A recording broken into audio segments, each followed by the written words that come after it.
Notice হাতে লাইনে রাজ্যের মন্ত্রী, শুনানিতে হাজির তাজমল হোসেন সহ তার পরিবার। শুনানির নোটিশ হাতে নিয়ে লাইনে দাঁড়ালেন রাজ্যের মন্ত্রী তথা হরিচন্দ্রপুর বিধানসভার বিধায়ক তাজমল হোসেন। দীর্ঘক্ষণ তাকে লাইনে দাঁড়িয়ে থাকতে দেখা গিয়েছে। জানা গিয়েছে গত 18 জানুয়ারি নির্বাচন কমিশনের পক্ষ থেকে তাকে এসআইআর নোটিশ পাঠানো হয় এবং সেই নোটিশ সংক্রান্ত শুনানিতেই আজ হাজির হন তিনি। তাজমল হোসেন ছাড়াও তার পরিবারের একাধিক সদস্যকে লাইনে দাঁড়াতে হয়েছে।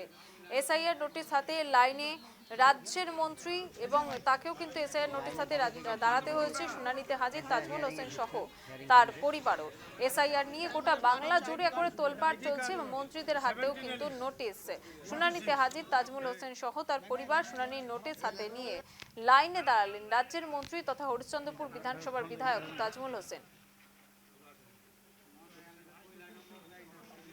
আমি করেছিলাম, তারপরে আমি পঞ্চায়েত সমিতিতেও দাঁড়িয়েছিলাম। তারপরে 2006 সালে নির্বাচন কমিশন সমস্ত কাগজপত্র যাচাই করে, সমস্ত নথিপত্র যাচাই করে আমাকে নমিনেশন দিয়েছিল।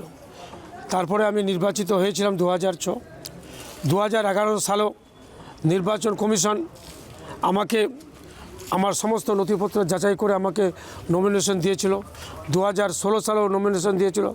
2021 সালে আমি লাস্ট আমাদের যখন নির্বাচন ছিল 2000 বিধানসভা নির্বাচন, সেই নির্বাচনেও আমাদের সমস্ত যাচাই করে নথিপত্র জোগাড় করে আমি নির্বাচিত হয়ে এমএলএ ছিলাম। তারপরে আমাকে আমার মাননীয় মুখ্যমন্ত্রী আমাকে এমওএস করেছিলেন। আমি এখন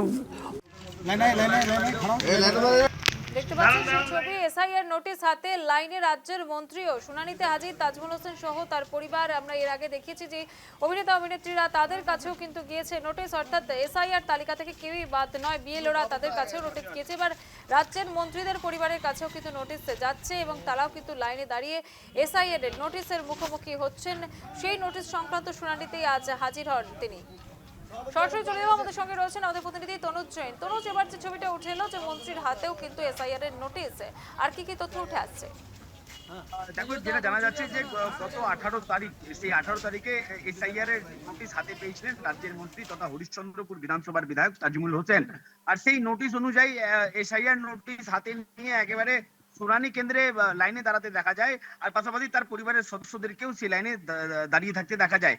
দীর্ঘক্ষণ ধরেই লাইনে দাঁড়িয়ে থাকেন মন্ত্রী তাজমুল হোসেন।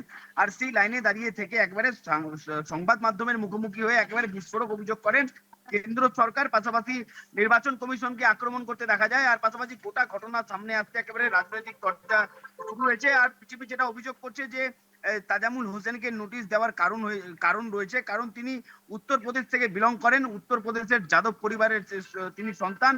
আর তিনি কনভার্টেড মুসলিম হয়েছেন। এই কারণে তাজমুল হোসেন আর যে তাজমুল হোসেনের বাবা, তার ভাই, তাদের দেখো সারনেম যেটা আছে, সারনেম একদম আলাদা আলাদা রয়েছে।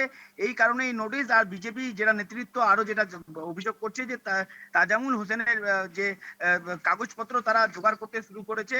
এই যাদব কনভার্টেড যে মুসলিম হয়েছেন তিনি, কিভাবে কি হলো না হলো সমস্ত তারা এখন কাগজপত্র করছেন, এমনটাই জানাচ্ছে। আর গোটা ঘটনা নিয়ে তরজা শুরু হয়েছে। তৃণমূলের পক্ষ থেকে কি প্রতিক্রিয়া পাচ্ছ? তৃণমূল যেটা বলছে যে এগুলো সব কাগজপত্র তাদের কাছে ঠিক রয়েছে। একেবারে কেন্দ্র সরকার আর নির্বাচন কমিশন সব মিলে মানুষকে হয়রানি করছে, নেতা মন্ত্রীদেরকে হয়রানি করছে। একেবারে একের পর এক তোপ দাগতে দেখা যায়। কিছুদিন গেলেই সামনে রয়েছে নির্বাচন, 2026 পড়ে গিয়েছে এবং জানুয়ারি মাস প্রায় শেষের দিকে। সেখানে দাঁড়িয়ে রাজ্যে এসআইআর কতটা দাঁত ফোটাতে পারছে বা এসআইআর কে কেন্দ্র করে রাজনৈতিক প্রেক্ষাপটে কতটা প্রভাব পড়তে চলেছে আগামী নির্বাচনে?